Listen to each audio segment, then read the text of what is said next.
저는 권사님 댁에 갔더니 권사님이 그런 얘기를 해요.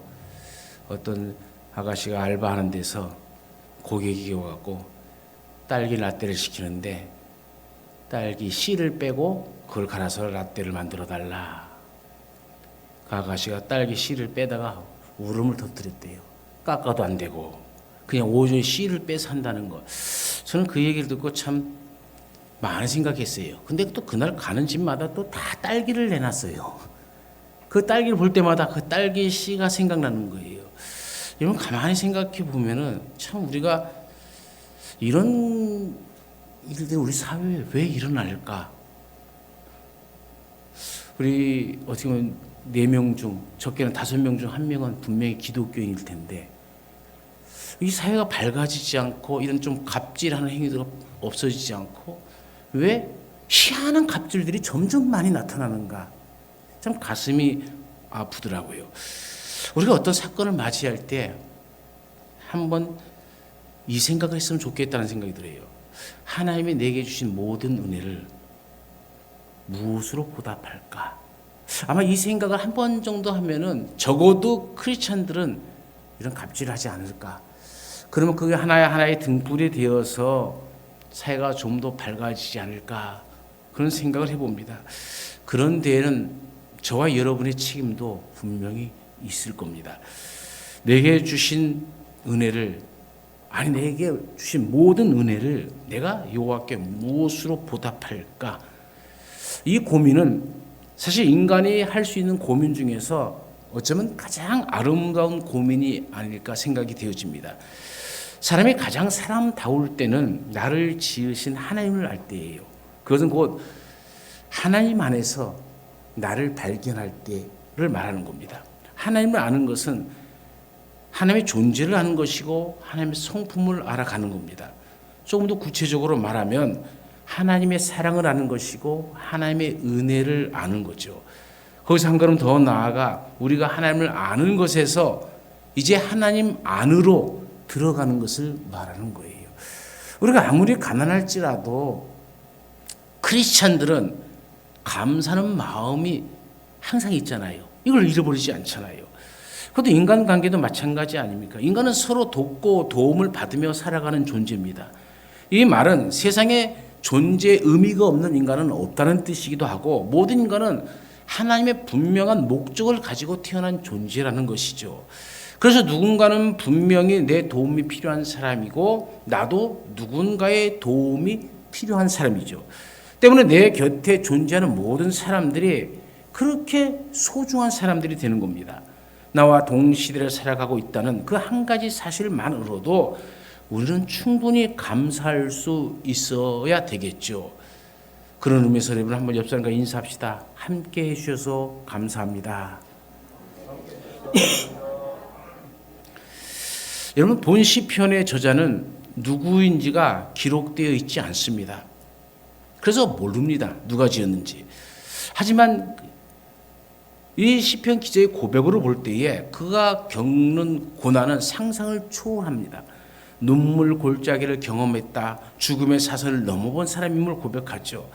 한마디로 우리가 흔히하게 얘기하는 산전수전을 다 겪은 사람입니다. 그러나 그는 그런 고난을 통해서 하나님을 찾았고 하나님과 더욱 친밀한 관계를 유지함으로 하나님 안에서 내 자신을 발견할 수 있었던 사람이죠. 그는 그 모든 것을 하나님의 은혜로 여겼습니다. 그래서 여호와께서 주신 모든 은혜를 무엇으로 보답할까 고민을 하는 것이죠. 이런 고백을 하게 되어진 겁니다.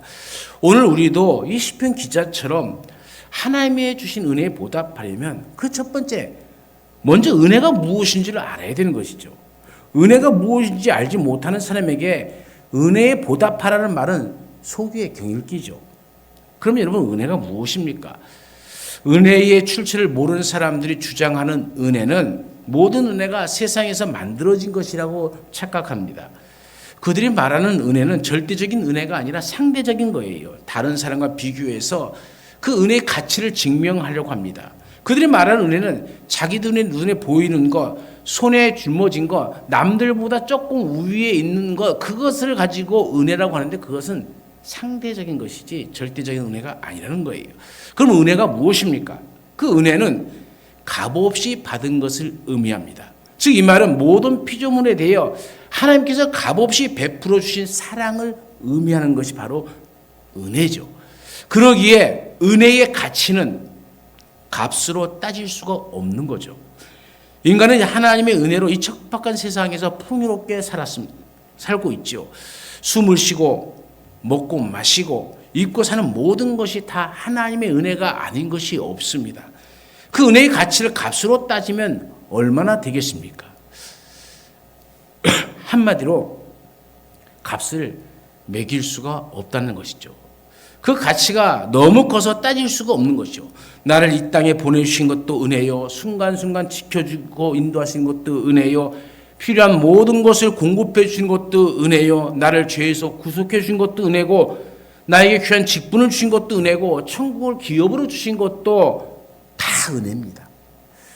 바울은 그 가치를 알았기에 살든지 죽든지 내 몸에서 그리스도가 존귀하게 되게 하려 하나니 이는 내게 사는 것이 그리스도니 죽는 것도 유익함이다 라고 고백을 하지 않습니까? 은혜의 가치를 알고 주님만 위해서 살겠다고 다짐을 하는 모습을 봅니다. 우리도 이 은혜의 가치를 알고 감사하며 살아가야 될 줄로 믿습니다. 인생을 행복하게 사는 비결이 바로 이 은혜를 깨달을 때이죠. 엄청난 은혜 속에 살면서 그 가치를 모르고 사는 어리석은 자가 되지 않기를 간절히 축원합니다. 따라서 은혜의 출처는 하나님이죠. 이것을 아는 사람은 은혜의 모든 영광을 하나님께 돌리지만, 모르는 사람은 그 은혜의 영광을 자기 공로로 돌리거나 썩어질 우상에게 헌납하고 맙니다. 얼핏 보기에는 같은 은혜처럼 보이지만 은혜의 영광을 돌리는 대상이 다른 거죠. 하나님의 은혜의 출처를 모르면 하나님으로부터 받은 은혜를 마치 더러운 우상이 준 것처럼 착각하는 거예요. 이보다 가증한 죄악이 없죠. 하나님이 가장 싫어하는 죄악입니다. 이런 구약 시대의 호세아 시대에 이스라엘 백성들이 그러했습니다. 하나님이 주신 것을 가지고 바알에게 바치고 바알에게 감사했어요. 당시 이스라엘은 하나님부터 받은 곡식과 포도주와 기름을 가지고 바알의 신상 앞에 드리고 바알을 섬겼어요.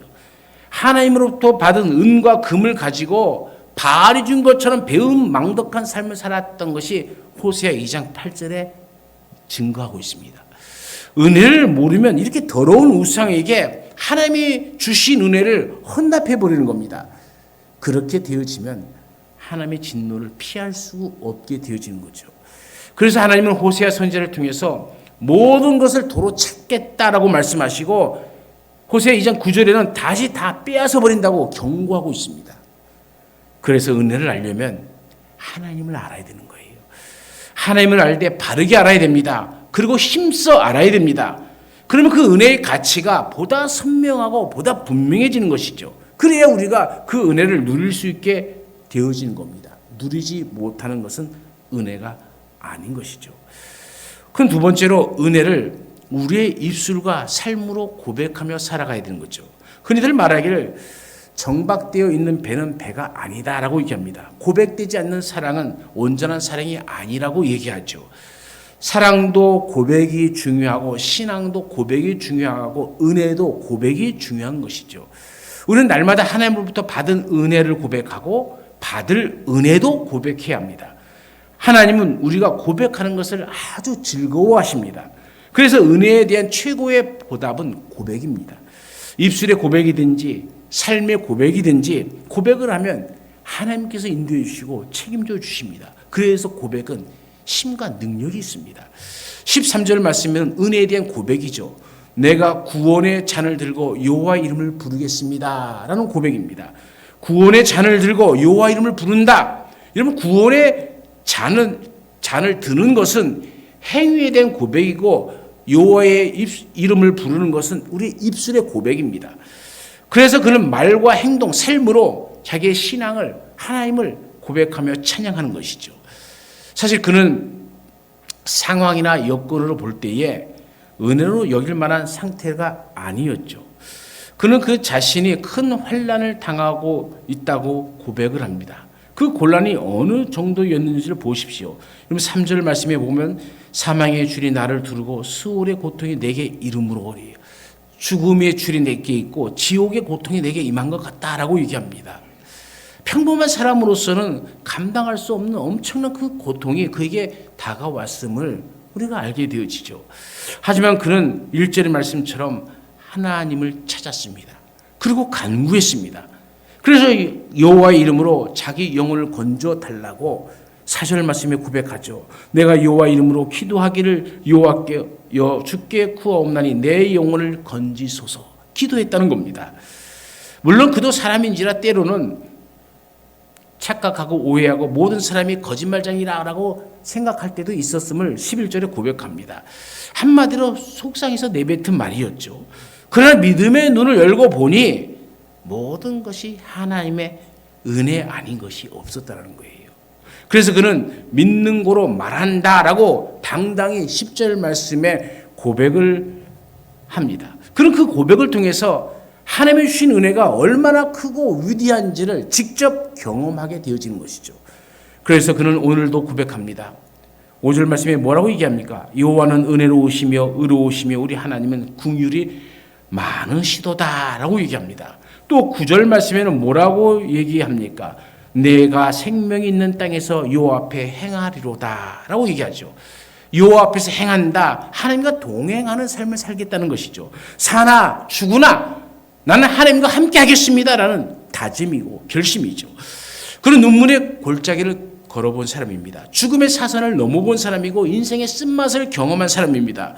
인생의 막다른 절벽에서 하나님의 은혜를 체험합니다. 그리고 그는 하나님 앞에서 살겠다는 굳은 다짐을 하게 되어지죠. 이것을 바로 코람데오의 신앙이라고 얘기합니다. 코람데오라는 말은 하나님 앞에서라는 말이죠. 우리가 12절에 사는 고백이 뭡니까? 내게 주신 모든 은혜를 내가 여호와께 무엇으로 보답할까라는 고백을 하게 되어집니다. 우리는 날마다 하나님이 주신 은혜를 고백하며 찬미해야 합니다. 그래서 우리의 인생이 버릴 것 없는 인생, 감사의 인생, 찬미의 인생이 되어지기를 간절히 축원합니다. 세 번째로는 하나님 앞에 은혜를 갚는다는 마음으로 살아가야 됩니다. 인간이 감히 무엇으로 하나님이 주신 은혜에 보답할 수 있겠습니까? 사실 무엇으로라는 단어 자체가 웃기지 않습니까? 천하 만물이 다 하나님의 것인데 무엇으로 하나님의 은혜에 보답할 수 있겠습니까? 많은 돈으로요? 많은 권세로요? 그 많은 돈도 권세도 하나님으로부터 나온 것 아닙니까? 우리 손에 들려진 재물이 하나님께 무슨 유익이 있겠습니까? 우리가 가진 것은 먼지와 티끌에 불과할 뿐이죠. 결코 우리는 눈에 보이는 어떤 것으로도 하나님이 주신 은혜에 보답할 수 없는 거죠. 모든 것이 하나님의 소유인데 하나님의 소유를 가지고 우리에게 어떻게 하나님의 은혜에 보답할 수 있겠다는 얘기를 할 수가 있겠냐는 것이죠. 로마서 11장 36절에 보면은 이렇게 말하지 않습니까? 모든 만물이 주에게서 나고 주로 말미암고 주에게로 돌아갑니다. 구약 미가 선지자는 미가서 6장 6절부터 8절에 이런 고백을 합니다. 내가 무엇을 가지고 요 앞에 나가며 높으신 하나님께 경배할까? 내가 번제물로 일련된 송아지를 가지고 그 앞에 나갈까? 여호와께서 천천의 순양이나 만만의 강물 같은 기름을 기뻐하실까? 내 헌물을 위하여 내 마다들을 내 영혼의 죄로 말미암아 내 몸의 열매를 드릴까? 사람아 주께서 선한 것이 무엇임을 내게 보이셨나니 여호와께서 내게 구하시는 것은 오직 정의를 행하며 인자를 사랑하며 겸손하게 내 하나님과 동행하는 것이 아니냐. 결국 하나님이 기뻐하시는 것은 눈에 보이는 재물이 아니요 하나님께 드려지는 재물도 아니라는 거죠. 우리가 구하는 재물은 가진 것을 자기 것을 자랑하는 것이고요. 신 앞에 드리는 재물은 종교적인 열심을 드러내는 겁니다. 결국 눈에 보이는 물질로는 하나님의 주신 은혜에 보답할 수 없는 거예요. 우리가 하나님의 주신 은혜에 보답할 수 있는 길은 마음을 다하고 뜻을 다하고 성품을 다하여 하나님을 사랑하는 것이죠. 믿음으로 말입니다. 간절한 믿음으로 하나님께 보답할 수 있는 것이고 진실한 마음으로 하나님께 보답할 수 있는 것이죠. 우리 인간이 하나님이 주신 은혜에 보답할 수 있는 길은 믿음과 마음뿐입니다. 오직 믿음으로써 하나님을 기쁘시게 하는 것이죠. 그 첫 번째가 우리가 하나님 은혜에 보답할 수 있는 길은 믿음뿐이라는 이 사실을 기억해야 됩니다. 오직 정의를 행하며 인자를 사랑하며 겸손하게 내 하나님과 함께 행하는 것, 그것은 하나님 안에서 하나님이 주신 것으로서 하나님과 함께 동행하는 것을 말하는 거죠. 하나님이 기뻐하시는 것은 내게 있는 소유가 아닙니다. 내가 가지고 있는 종교적 열심도 아닙니다. 오직 하나님을 사랑하는 믿음인 것이죠. 이 믿음의 열심이 나오는 것이고 이 믿음의 제물을 드리는 것이지, 하나님을 마지못해서 하나님 이 제물만 받으세요 하고 하나님을 어디 꽂아놓은 보리자리처럼 취급하는 그 마음으로 드려진 예배를 하나님 기뻐하시겠습니까? 우리의 하나님은 우리의 믿음을 원하시는, 우리의 마음을, 중심을 원하시는 겁니다.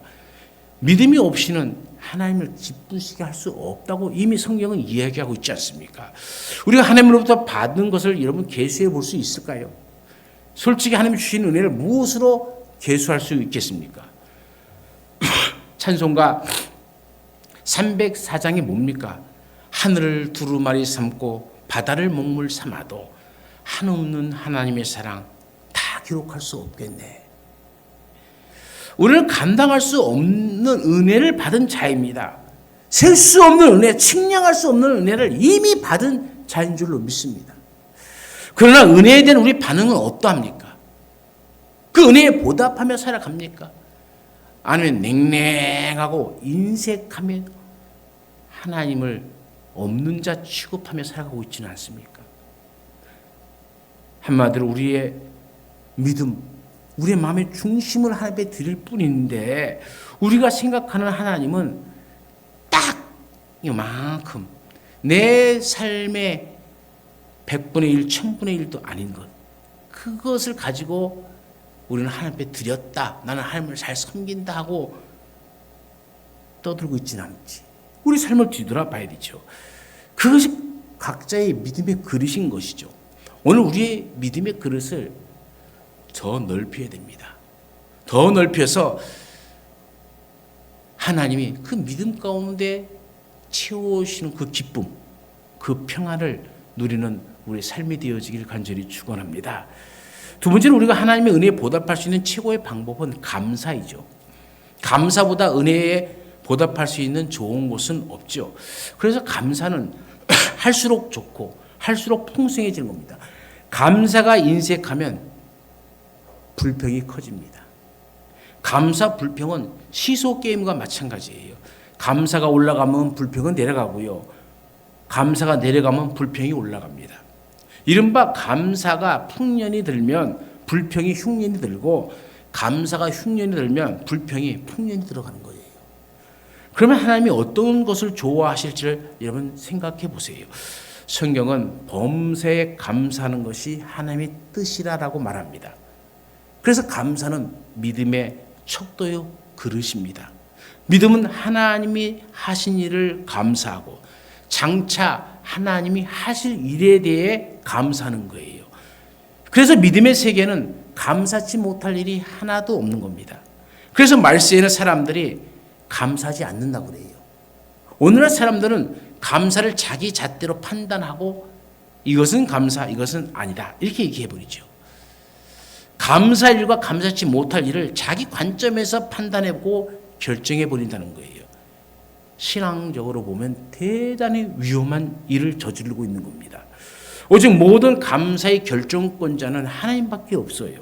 그래서 하나님의 사전에는 감사밖에 없습니다. 당연히 마귀의 사전에는 불평밖에 없겠죠. 우리의 감사로 하나님의 은혜에 우리는 보답하며 살아가야 됩니다. 감사는 하나님이 기뻐하시는 뜻이기 때문에 그래요.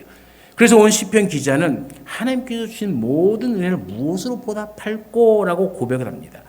그럼 무엇으로도 하나님이 주신 은혜에 보답할 수 없다는 사실을 누구보다도 잘 아는 사람이에요. 그럼에도 불구하고 그가 이렇게 고백하는 이유는 그 어떤 것으로도 하나님이 주신 은혜에 보답할 수 없다는 사실을 알기 때문에 죄송하고 송구스러운 마음으로 그렇게 고백을 하는 겁니다. 하지만 그 마음의 고백이 하나님이 보실 때 얼마나 기쁘셨을까요? 아무나 가질 수 있는 마음이 아니죠. 믿음이 없으면 가질 수 없는 마음이에요.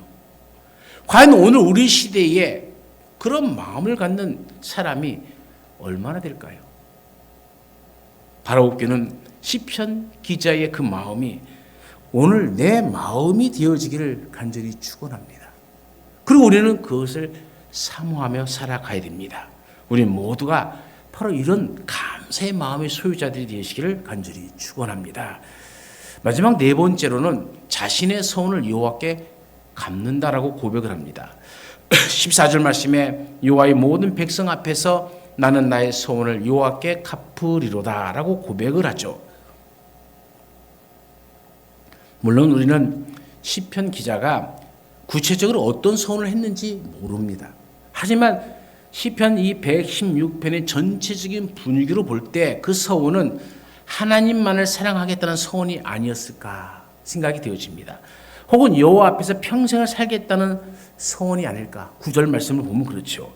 또 아니면 하나님의 뜻대로 살겠다는 그 다짐과 맹세, 그것이었을지도 모릅니다. 분명한 것은 하나님을 적극적으로 사랑하겠다는 소원이었을 겁니다.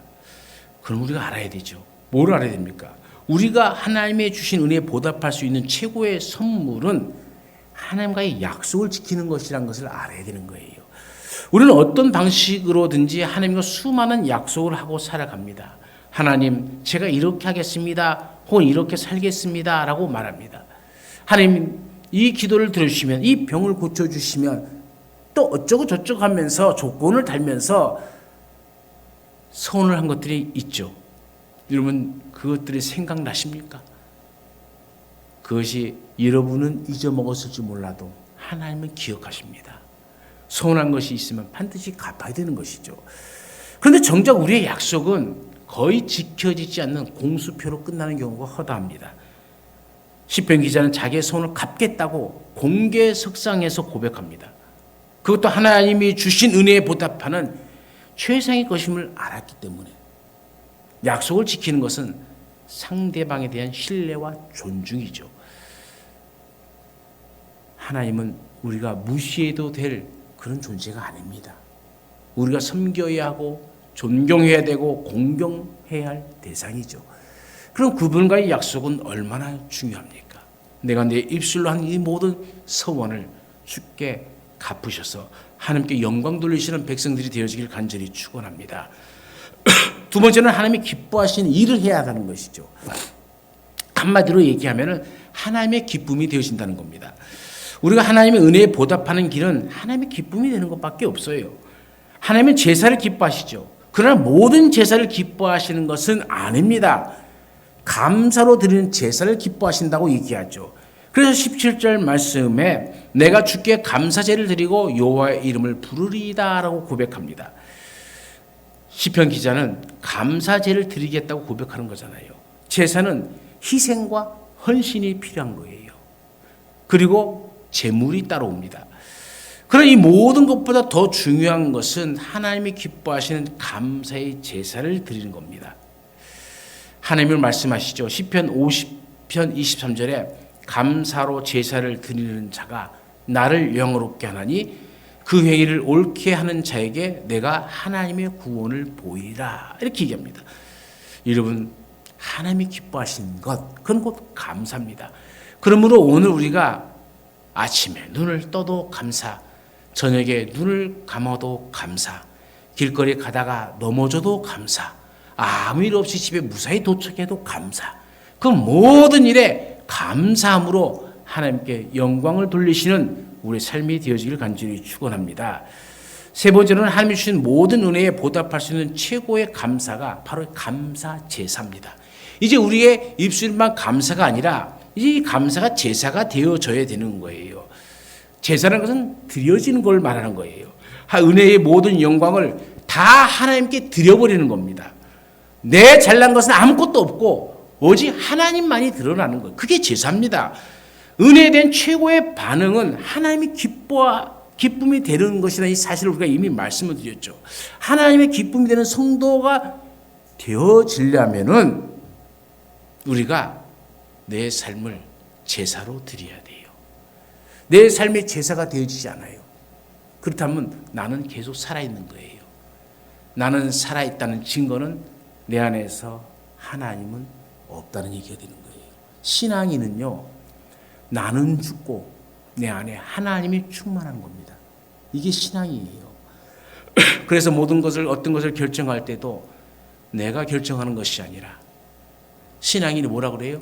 기도해 봅시다. 기도하고 하나님의 뜻을 물읍시다 그러잖아요. 기도하는 겁니다. 하나님, 내 생각은 이러한데 하나님의 뜻은 어떠하십니까? 하나님 우리를 어떻게 인도하십니까? 하나님 우리에게 응답을 주옵소서. 이끌어 주옵소서. 이게 곧 나는 죽는 거예요. 바울은 뭐라고 고백합니까? 내가 그리스도 안에서 십자가에 못 박혔나니 이제는 나는 죽고 내 안에 오직 그리스도만 사신 것이다. 우리가 갈라디아서 2장 20절은 너무나도 유명한 장면 아닙니까? 그 장면은 뭡니까? 나는 죽는 거예요. 내 모든 정력을 십자가에 못 박아버리는 겁니다. 내 이성도 못 박는 거예요. 내 판단도 못 박는 겁니다. 우리가 가지고 있었던 그 많은 물질, 그 많은 교만, 그 많은 학식들을 다 십자가에 못 박는 거예요. 바울처럼 부를 자랑하려면 얼마나 자랑할 것이 많은 사람입니까?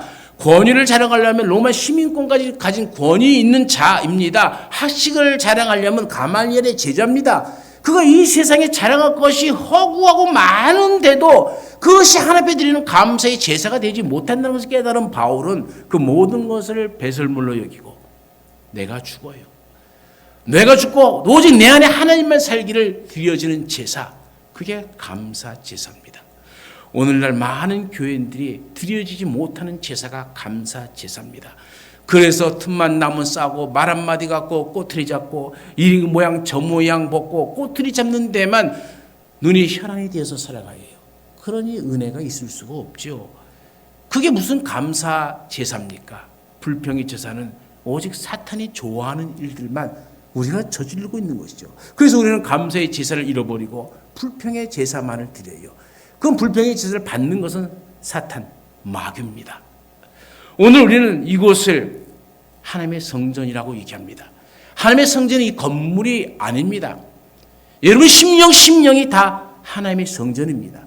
하나님의 성전이라면, 우리의 심령이 하나님의 성전이라면 우리가 우리 속에 일어나는 불평을 죽여야 됩니다. 내 자신의 판단을 죽여야 됩니다.